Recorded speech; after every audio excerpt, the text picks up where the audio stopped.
Hello, here we are back in chapter 12, second section. So we're going to get a little deeper into statistics here and figure out what the graphs look like if you were given a bunch of data.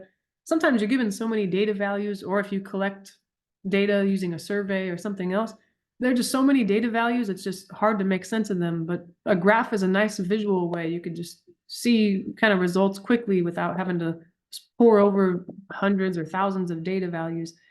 So it's people get kind of freaked out or scared of the graphs, but they're not so bad. Don't worry. Okay, first though, before we get there, what is a frequency distribution? A piece of data is a single response to an experiment.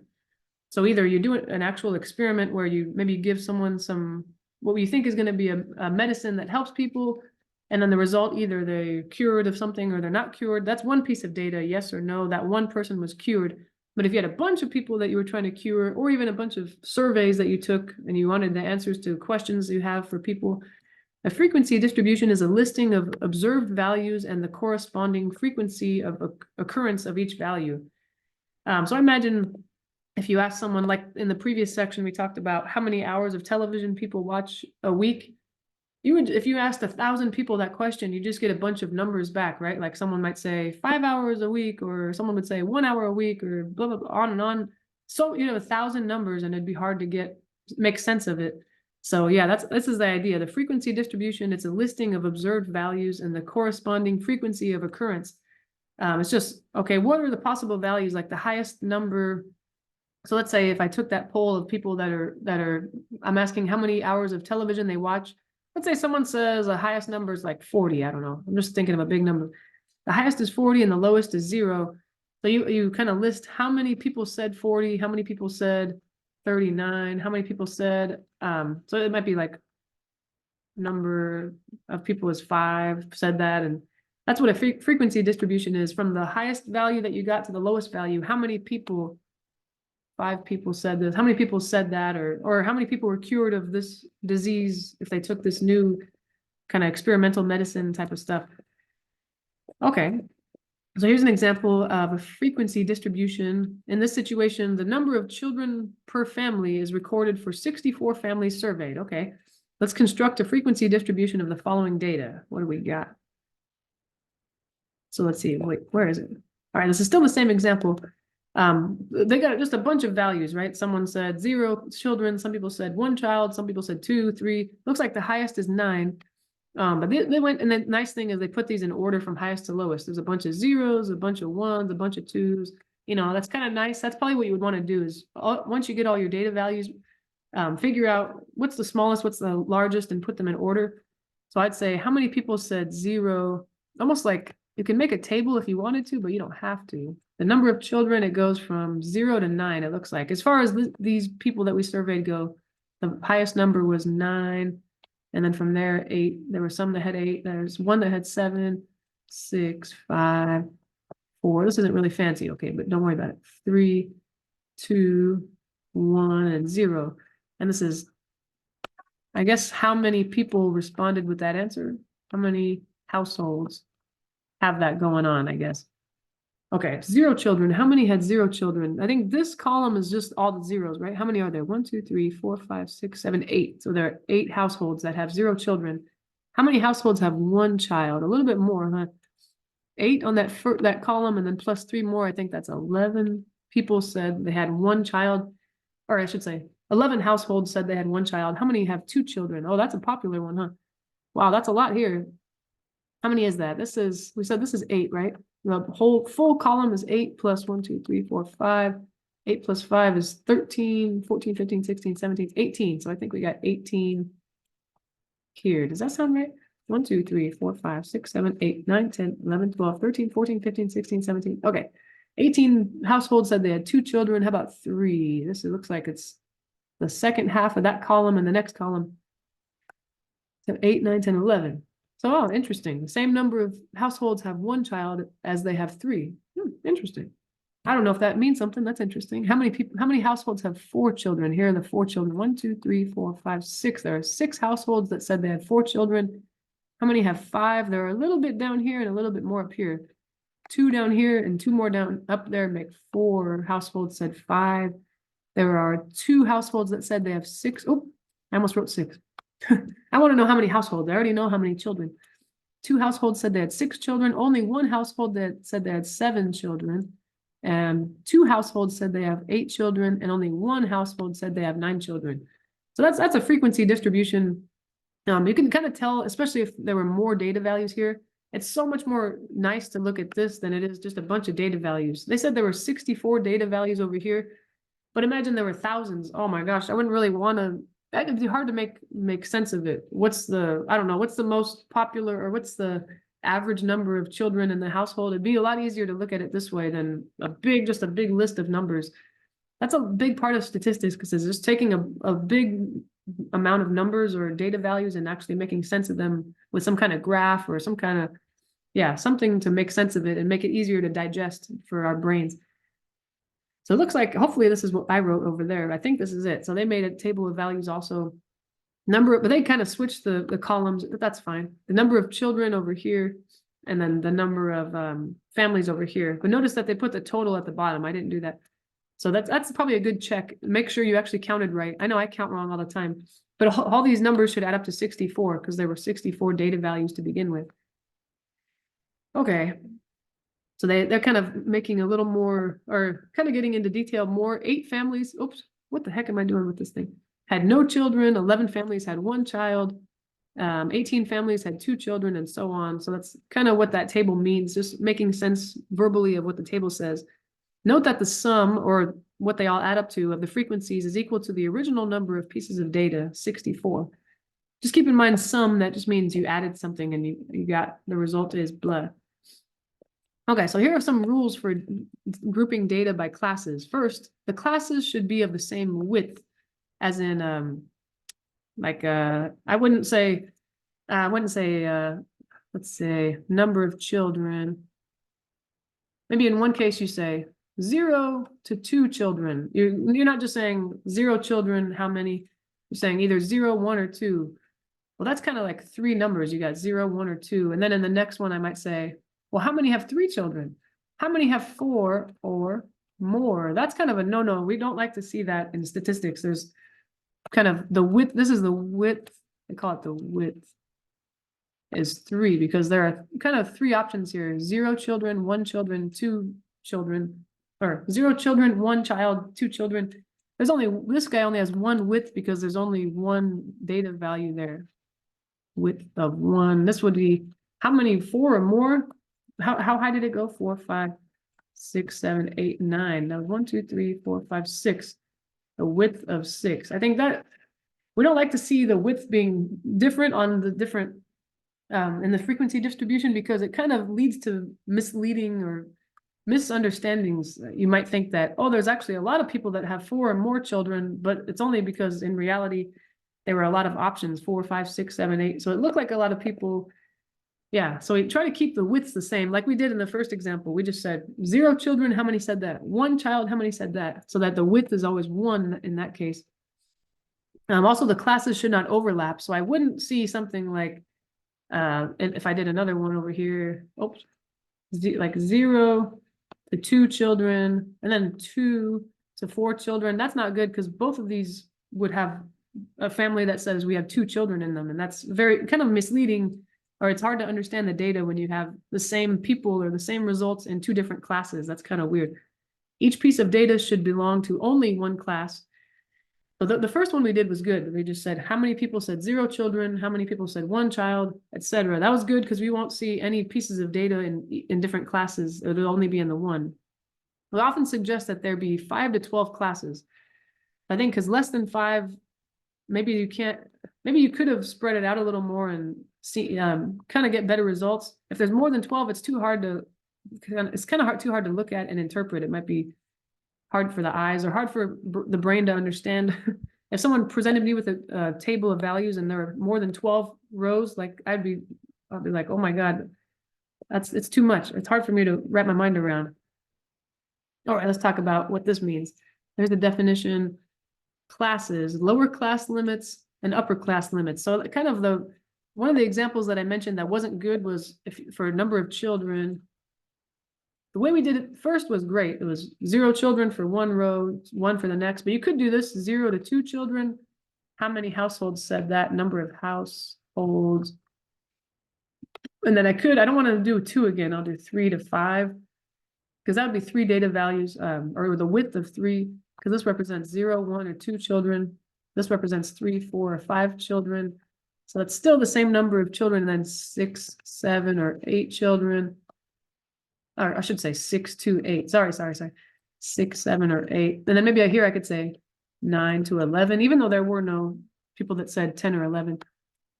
10, 11. But if we did it that way, instead of individually spacing it out and saying, this is how many households said 0 children, this is how many said 1. If we had done it this way, they call these numbers on the left the lower limit, lower class limit, because in each row, that's the lowest you would see. Like, and say, just for a random example, this row, the 3 to 5 row, the number of households that have that many children, the smallest number of children they could have and be in that row is 3. So that's the lower limit. The upper limit is 5, because that's if I had more children than that, I would be in one of these higher classes, I guess. Yeah, and then the midpoint, okay, well, the midpoint of a class is found by adding the lower and upper class limits and dividing the sum by 2. So it's kind of a way to take the average of the upper and lower limits. So if I wanted to, I could say, well, what's the midpoint of this bottom class? It would be 9 plus 11 divided by 2. 9 plus 11 is 20. If I take 20 and divide it by 2, I get 10. So that kind of makes sense. That would be the midpoint of these. Between 9 and 11, right in the middle is 10. So yeah, kind of makes sense. Sometimes it's not necessary to actually do the math, to add them and divide by 2. This one, it's pretty clear to see between 9 and 11, 10's right in the middle. But maybe for the wider classes that are from, instead of 9 to 11, it might be 9 to 15 or something, and it might not be obvious what the midpoint is. That might be some math you could do, but sometimes not necessary. Let's see, now we got a frequency distribution of family income. Okay. The following set of data represent the family income in thousands of dollars, rounded to the nearest hundreds, of 15 randomly selected families. Okay, so keep in mind these are in thousands of dollars. This isn't the family income isn't $46.5, $46.50. That's $46,500. That's what that represents. And then all the rest of these kind of similar. Okay, how many data values do you have there? 3 times 5, so it looks like 15 values, and they're not in any kind of interesting order. They're just random. There's large and small all mixed up together. Okay, let's construct a frequency distribution with the first class of 31.5 through 37.6. So it looks like they're kind of telling us the width. The width would be the upper limit, subtract the lower limit. Upper limit, take away the lower limit. And I kind of want to know that because I want to make all these other classes. They told me the first class is 31.5 to 37.6, but what would be the next class? I need to figure out what the range will be, and that'll have to be the same width. 37.6, take away 31.5 would be 6.1, I think. Is that right? So that would be the width of each one. And then another thing we have to do, not only that, because I want to create my classes here. That's why I figure out the width of each class. But also I should rearrange the data from highest to lowest, because I'm going to get confused. I'm going to forget to include one of those guys, because that way if I'm looking, say I want to see, well, how many are in this range from 31.5 to 37.6? If it was the way I had it over here, it'd be kind of hard to see them all. Well, which ones are like that? I got to go look over here. I got to go look way over here. If they're all in order, then I can just see the smallest ones are over here. So looks like there are only 2 in that class. The one that they specifically mentioned should be the first class. So that I should see 2, the number 2 next to that guy in that row. And then the next class should start at where the other one left off. So it should be, I'll probably see it on the next page, right? But pretend the first one, 31.5 to 37.6. The next one will probably start right after the last one. The highest value on the last one that I wrote, 37.6, one will go a little bit higher than that, 37.72. And then I have to I wanted the width to be 6.1. So I'm going to say it's 37.7 plus 6.1. That's 40, don't tell me, 43.8, I think. and on and on. From there, I'd just say, well, what's after 43.8? It's 43.9 to whatever, add 43.9 with 6.1, which we said is the class width we would want, and then go on and on from there. And then once you get all your classes, the ranges of the classes, the upper limit, the lower limit, just go ahead and go back to your data and count how many values were in that range. So in this one, for example, 37.7 to 43.8. Let's see.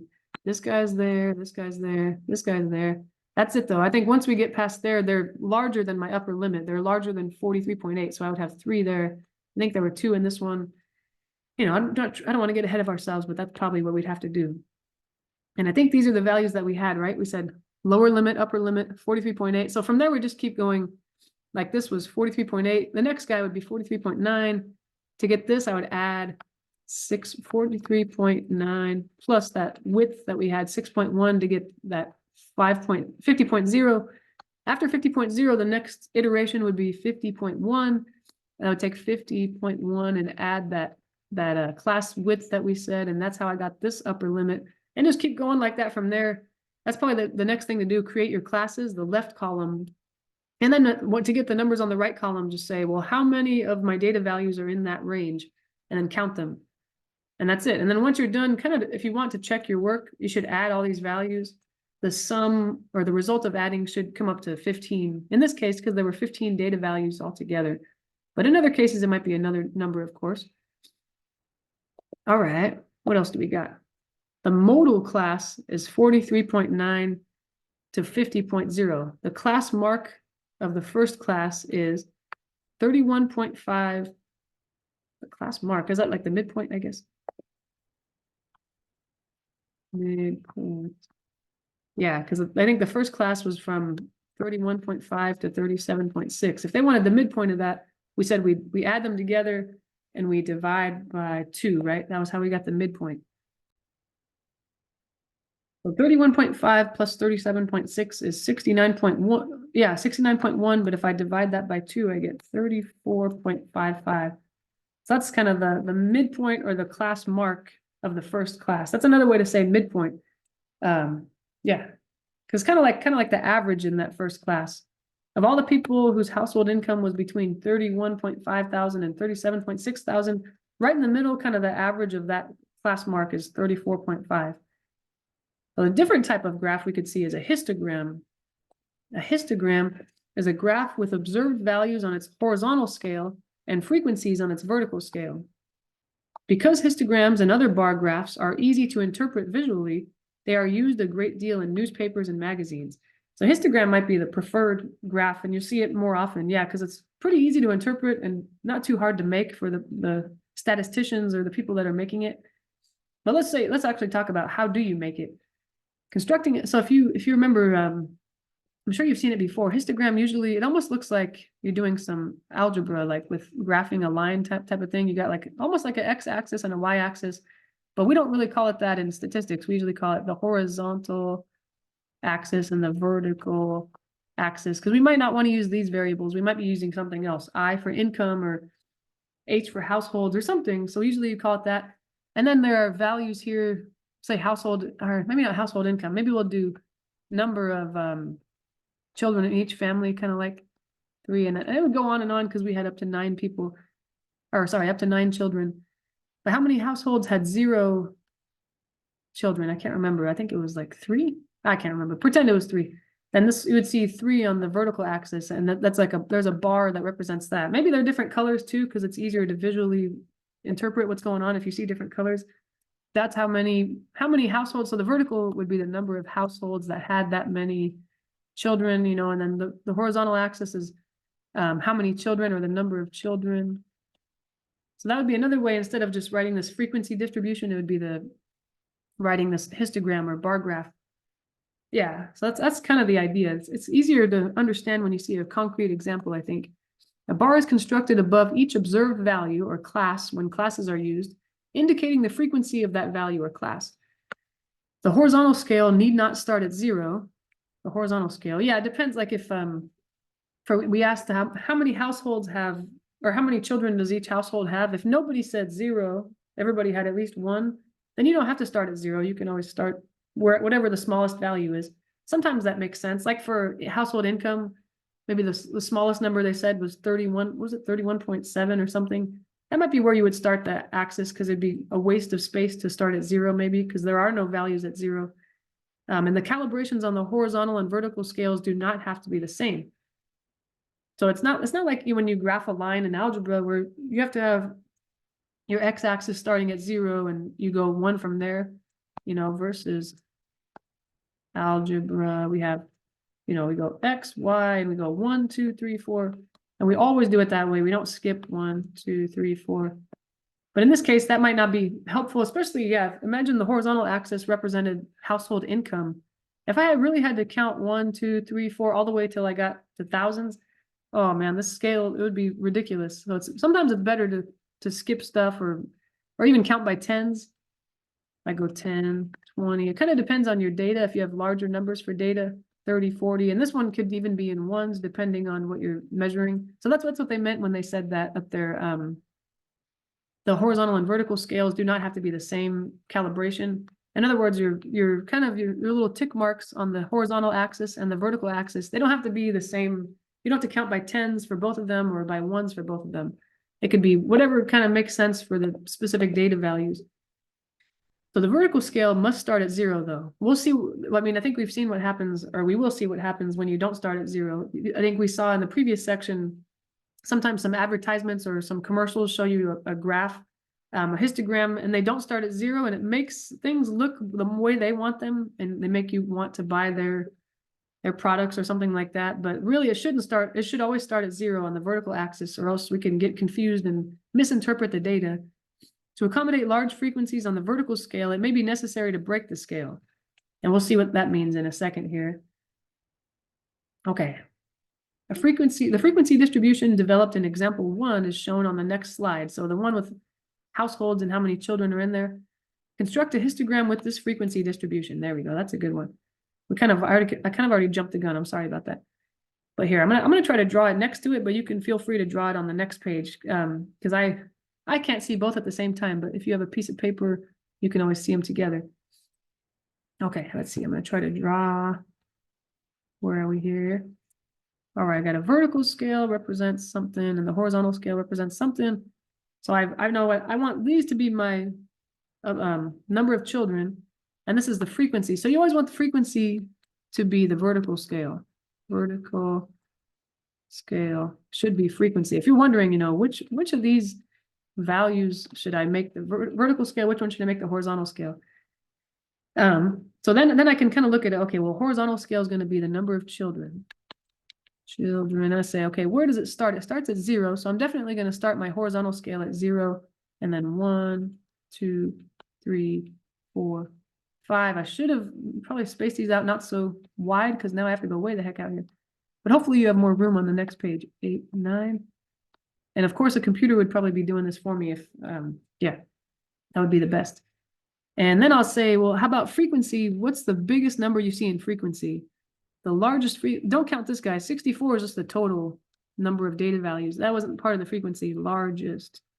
So that's how high I need to go here. I could put 18, but I think a lot of times you'll see them go up to a nicer number, like right above 18 is 20, and that's kind of a nice round number. So you probably see that. Yeah, because it's maybe easier. And then from there, I can see how to break it down. Well, if that's 20, then halfway is 10. And halfway between 0 and 10 is 5. And I'll probably start my scale at 0, because I do see some values, frequency values that are close to 0, either equal to 0 or close to. And then halfway between 10 and 5 is 15. And you could specify all the guys between, like 19, 18, 17, 16, 15, 14, 13, 12, 11, 10, 9, 8, 7, 6, 5, 4, 3, 2, 1. But the main guys are these, a lot of times you'll see the numbers that are along the vertical or horizontal axis, nice round numbers, like multiples of 10 or 20 or multiples of 5. Okay, so how many households had, I'm just going to go left to right just to keep it simple.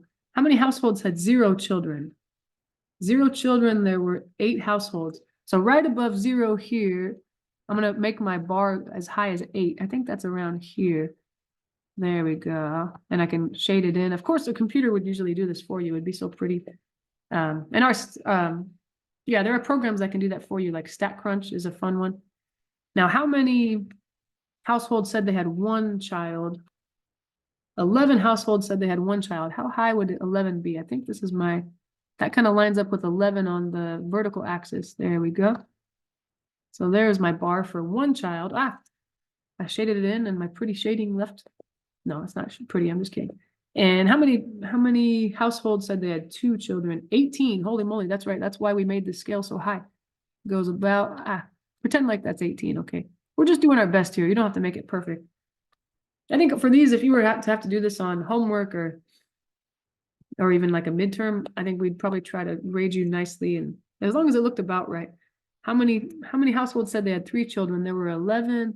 So right above 3 here on the horizontal axis, I'm going to try to go as high as about that looks like it lines up with 13 on that vertical axis, something like that. And I'm running out of color, so forgive me if I use the same colors over and over. How many households said they had 4 children? There were 6. So right above 4 on that horizontal scale, I'm going to try to make my bar as tall as 6 there. All right, I think that's all the colors I've got, you guys. I'm sorry, I got a boring program here. I'm going to go back to orange. How many households said they had 5 children? There were 4 households that said they had 5 children. So I'm going to make that bar above 5 children as high as 4, because there were 4 households that said that. Now I'm going to go back to green. I'm running out of colors. Next one. How many households said they had 6 children? There were only 2, so I only need to make my bar very low. There we go. Good stuff. And then what's next? I'm going to do, how many households said they had 7 children? Only 1, so I need to make this a very small bar. It just goes as high as this one over here. How many, and then, yeah, I'm going to go to yellow next. How many households said they had, the next number of children we haven't talked about yet is 8.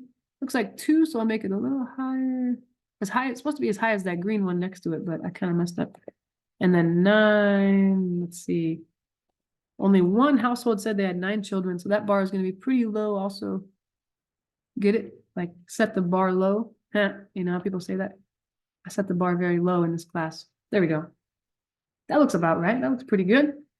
And as we see, as we go later in this class, we'll see that this is like a curve that we can kind of see in the data. That's a lot of data does that. It makes a nice curve. So you notice it's not like jagged. It doesn't go a low value, high value, low value, high value. Usually it does something like this, like it slowly climbs and then it descends, something like that. That's pretty typical, which is interesting with data. I think that's a pretty good frequency distribution. But to be honest with you, if you're kind of wary of histograms and you're not a big fan of them, in real life, if someone did statistics for a living or did it as part of their career, like in psychology or something, whatever it is, they would just feed a bunch of data values into a program on their computer and the computer would spit this graph out for them. But I guess in order to really understand statistics, you should be able to make your own. It's just kind of a test to make sure you really get this stuff. That's all. So yeah. And is this the one? Yeah. Okay. So this, oh my God, this one looks so much nicer than mine. Yeah, that's because computers are better at things than I am. But it should be the same answer as mine. Yeah. My bars looked a lot wider than that one, but that's fine.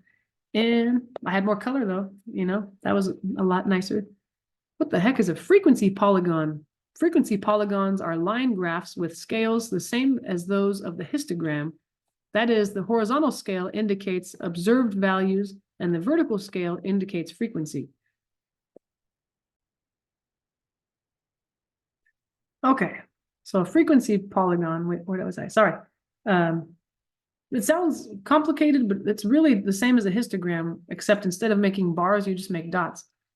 Oops, I was supposed to have a pen, sorry. I'm gonna make a little note, because this makes it sound like it's different and more complicated, but just like histograms, but with dots instead of bars. So that last example I did with the number of households with this income and that income, or not income, it was number of children. I could have just done, instead of a bar as high as it was here, a bar as high as it was there, and there, and there, and the bars got lower like this, ding, ding, ding. I can't remember how many there were. And I'm just kind of eyeballing it. That's all you would do, and then just connect the dots. It would go bing, bing, bing, bing, bing, bing, bing, bing, like that. Oh, and then they disappeared. That's kind of the idea, though. It's very similar to histograms, except with instead of bars, we're gonna do dots and then connect the dots. That's it. Then connect the dots. Remember that game when you were a kid, connect the dots? Those were fun. We're back to that. See, statistics is fun. Makes you feel like a kid again. So what some rules though here before we make a frequency polygon. You don't see frequency polygons that much, but and they sound scary, but they're definitely not scary. They're almost the same as a histogram, which is probably why we don't talk about them very much. When constructing frequency polygons, always put in 2 additional class marks, one at the lower end and one at the upper end on the horizontal scale.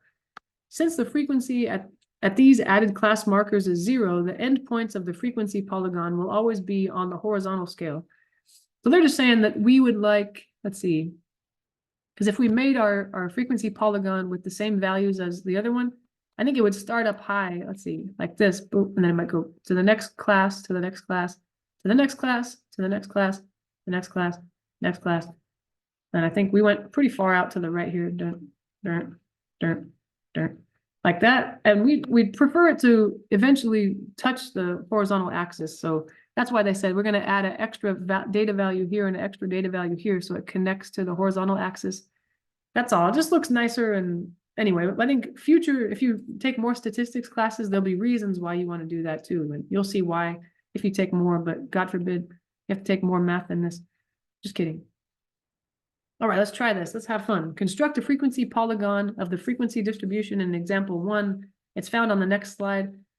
I'm sure you guys are tired of seeing these data values. Oh my gosh. Yes, we get it. Number of families. Oh my gosh.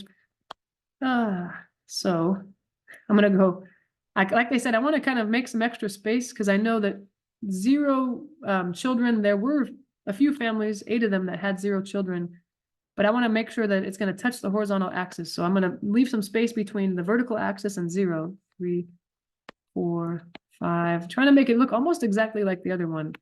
Except instead of bars, yeah, I'll just make dots and then I'll connect the dots. 9, and then even though there were no households that had more than 9, I'm just going to put a 10 because, like they said, I want an extra value so that it hits the axis there. I know there was 0 households that had 10 children, but that ensures that I'll make sure I'll have a dot on the horizontal axis so that, and of course, nobody has a negative number of children, so that's going to definitely be a 0 on the vertical axis. The vertical axis is number of households. This is, what was it? Number of children. That's right. Okay. But it's the same kind of thing. I'll just try to hold myself back from making a bar. How many households had 8 children? Wait, here we go again. 20. I have to make the scale again. 10 was in the middle. Oh, that does not look like it's in the middle. Just pretend, okay. 15. All right, something like that. Just trying to make a quick one. And so instead of making a bar, I'm trying to make it right about 8 right there. I'll just put a dot there. And then how many households had 1 child? There were 11 that had 1 child. That's about here. So you're pretty much plotting points. Like think of these as ordered pairs, like in algebra. If you've done that, 0, 8, you're plotting that point. 1, 11. I'm just grabbing these like they're ordered pairs. And then 2, 18. So above 2 on the horizontal axis, I'm going to try to find 18. And don't worry about it being perfect. It's fine. 3, what was the next one? 11. So above 3 on the horizontal axis, I'm going to try to go, that's about 11, something like that. And then we got 4, 6, above 4 on the horizontal axis. I look like that's about 6 on the vertical axis. Above 5 on the horizontal axis, I want to go up to 4. That's about here, maybe. Above 6, I want to go as high as 2. That's not very high.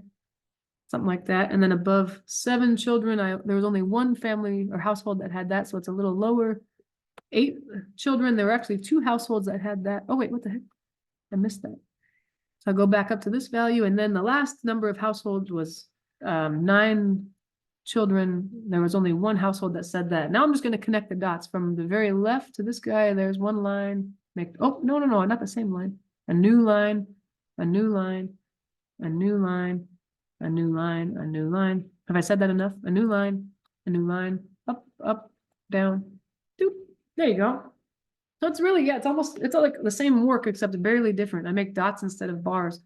Big deal, So you had plenty of room here to do it. Sorry if you felt like you had to go and make it over there, but that's pretty much, that looks way nicer than mine because I'm not a robot or a computer. but it looks pretty much the same, right? It's a big peak right above 2 or 3, somewhere between 2 and 3, and then a little peak above 8. But yeah, that's pretty much looks the same, I think. Okay, how else can we display data like this? Let's see. We got stem and leaf displays. A stem and leaf display is a tool that organizes and groups the data while allowing us to see the actual values that make up the data. Stem and leaf, it's kind of a funny name. It makes me think of a plant or a flower, right? Well, and we'll see an example of it. We don't see it yet. But how do you construct a stem and leaf display? To construct a stem and leaf display, each value is represented with 2 different groups of digits. That's interesting. The left group of digits is called the stem. The remaining group of digits on the right is called the leaf. Okay. So I guess it's because, think of it as like, yeah, like a flower or a part of a tree. There's a stem that comes off of a tree and there might be a few leaves on it. Oh my God, I'm such a bad artist. Pretend, okay. There we go, something like that. So even though, yeah, there are individual leaves coming off of one stem, like that, 5 leaves, 1 stem. And there might be more stems, of course, but it's kind of that, I think that's where it's coming from. That's the idea. What else? Constructing a stem and leaf, before we get into it. Also, there is no rule for the number of digits to be included in the stem. Usually the units digit is the leaf and the remaining digits are the stem. Well, that might not make sense until we see an actual example. Okay, here's an example. The table below indicates the ages of a sample of 20 guests who stayed at Captain Fairfield Inn Bed and Breakfast. Construct a stem and leaf display. Okay, so we got, and then they're all in different orders, which is kind of unfortunate. There are how many data values here? 4 by 5, so 20 data values. 20 data values. That might help me somehow in the future. Yeah, okay, let's see. And yeah. And I guess the beauty of stem and leaf displays is you don't really need to put the data values into order, highest to lowest or lowest to highest. You can if you want, and might help. But you could think of this as, this is a bunch of data values. The age is ranging from, what's the smallest age? I think this is the lowest age, and lowest, and then the highest, 70 something. No, I think 72, I think is the highest. I don't see any higher than that highest. So of course, these ages range from 27 to 72. That's a lot of ages, 27, 28, 29. But we can think of those as the leaves. The leaves are the individual ages, like exact ages. I'm yeah, 72 years old, I'm 27 years old, or I'm 44 years old. But the stems are maybe a broader category. In this case, we can probably think of it specifically, but in another case, just think of it as a broader categories. So like a lot of times people talk about, oh, this person's in their 20s or their 30s.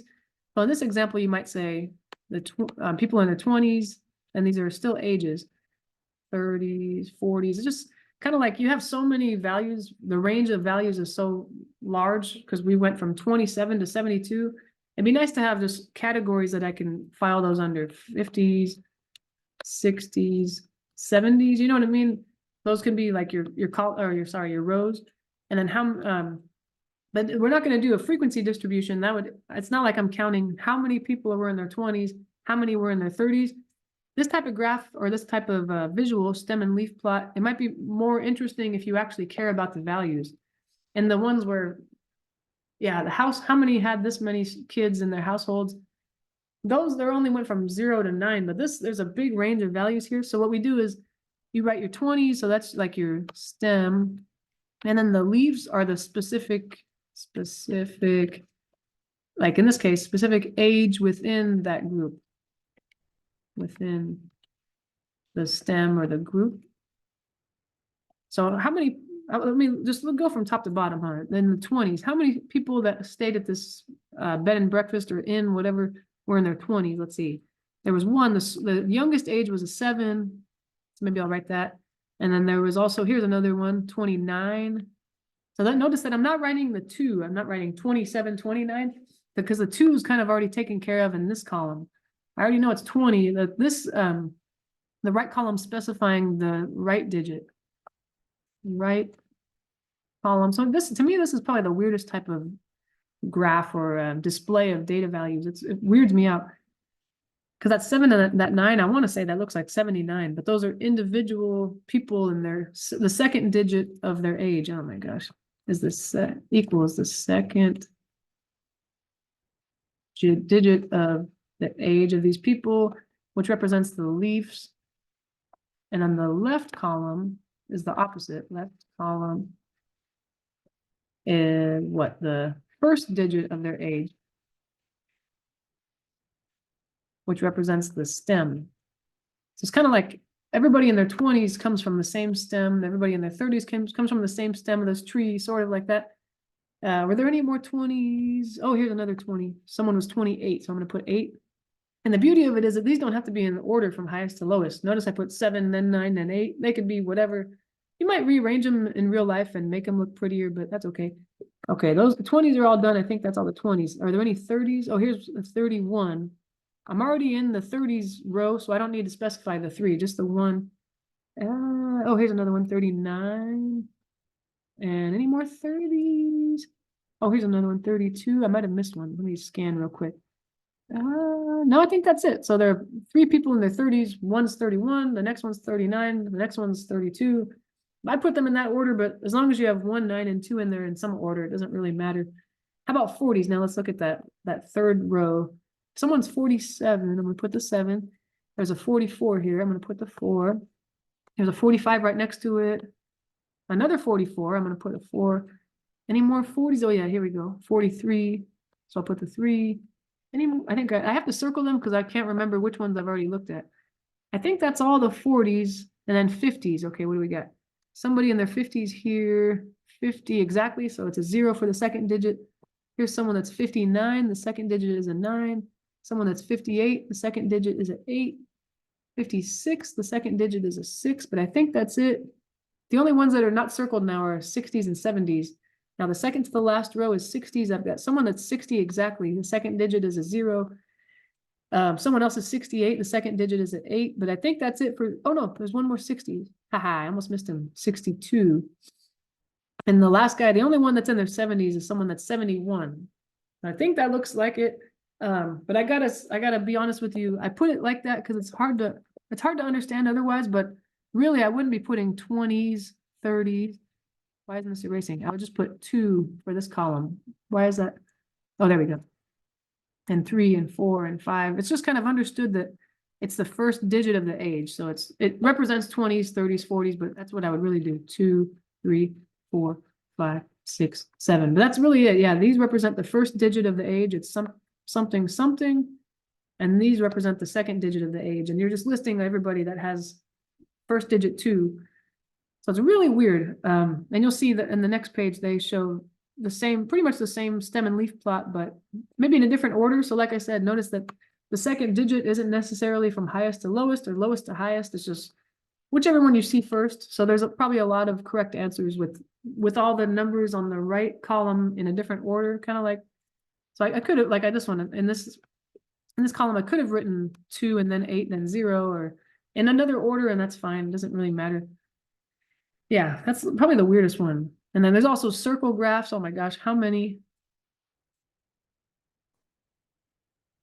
different kinds of graphs are there? I was watching a show once that was funny, and there was a lady that she didn't know much about statistics or graphs, and she was pretending. She said, you know, pie charts and stem and leaf plots and circle graphs and triangle graphs. And then someone said, what the heck is a triangle graph? And she said, I don't know. It sounded like a thing. I don't know. There is no triangle graph, okay, but there is a circle graph known as a pie chart. You've seen those before. They're often used to compare parts of one or more components of the whole to the whole. Yeah, a lot of times when you're talking about percentages of people or some percentages of something, a pie chart or a circle graph, same thing, is kind of helpful because you can kind of see what proportion of the world feels this way or votes that way or whatever it is. You can kind of compare how many to the whole, I guess. So let's look at a specific example and see what we can do here. Circus performances. 800 people who attended a Ringling Brothers and Barnum and Bailey circus were asked to indicate their favorite performance. The circle graph below shows the percentage of respondents that answered tigers, elephants, acrobats, jugglers, and other. Determine the number of respondents for each category. That's a good question. Okay. What do we got? So wait, did they say how many people were polled? Oh, 800 people. Okay, I was gonna say, how the heck am I supposed to figure that out? If you know how many people were polled, then you probably could figure it out. Okay, 800, I gotta remember that. There were 800 people total. Well, this whole, oops, sorry, I zoomed a little too far.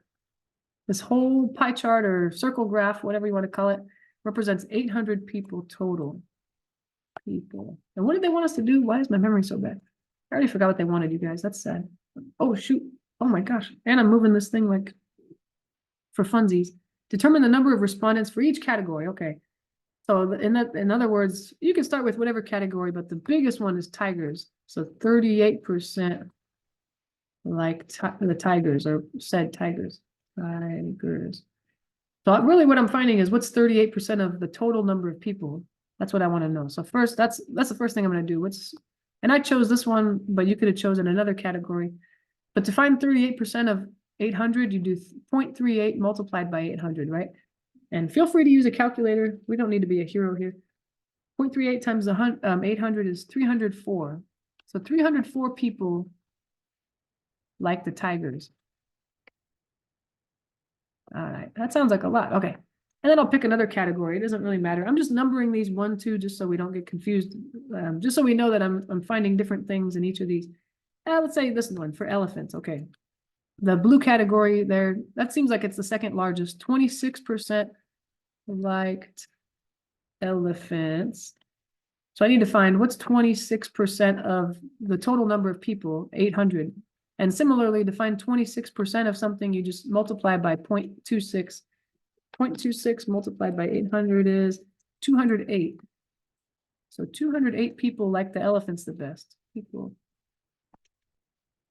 Elephants. Okay. And then what other category do we have here? I got acrobats, I guess. I'll just go around here in like a clock, huh? Clockwise. 17% said they like the acrobats the best. Like acrobats. So I just need to find what's 17% of 800. 0.17 multiplied by 800 is 800 multiplied by 0.17, 136 people liked acrobats the best.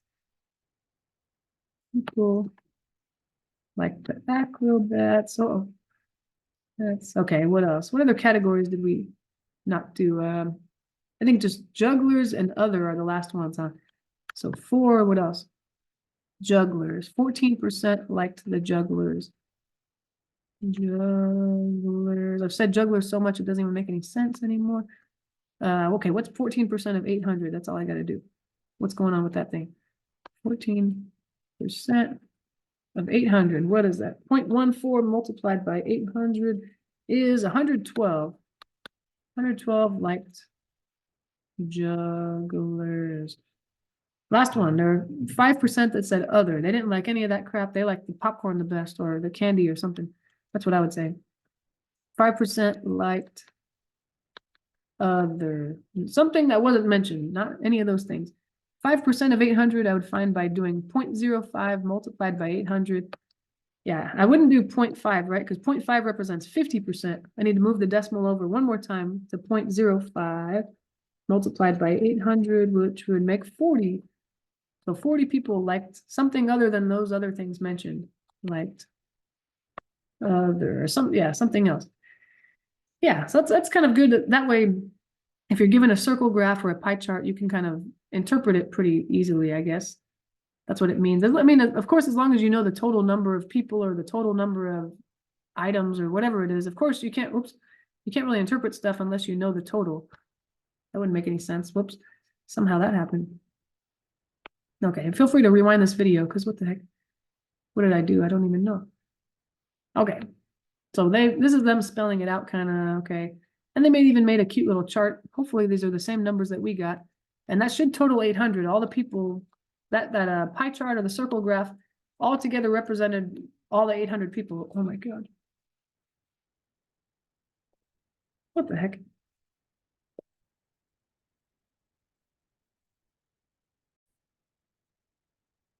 Sorry about that. I don't know what happened there. We're almost done. They're just, yeah, kind of spelling out here exactly what we did. We saw that There was a table, huh? Sorry. There we go. So they found the same numbers as us, and I think that's it. Okay, so and then they just say in a sentence, 304 people indicated that tigers were their favorite performance, 208 indicated elephants, 136 people indicated acrobats, 112 people indicated the jugglers, and 40 people indicated some other performance. So I think that's pretty good for graphs. And then we'll see in the next section other parts of statistics that are particularly important.